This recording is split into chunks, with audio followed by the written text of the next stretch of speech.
Scan for Sovi and straight A's only. Let's go!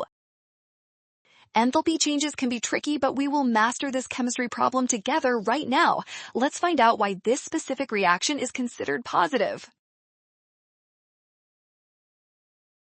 First, look at the positive enthalpy change value given in the problem. A positive sign always indicates that the system is absorbing heat from its surroundings, which defines an endothermic process. Next, identify what is happening to the chemical bonds during this reaction. We are breaking the double bond between oxygen atoms, and you must remember that breaking bonds always requires energy.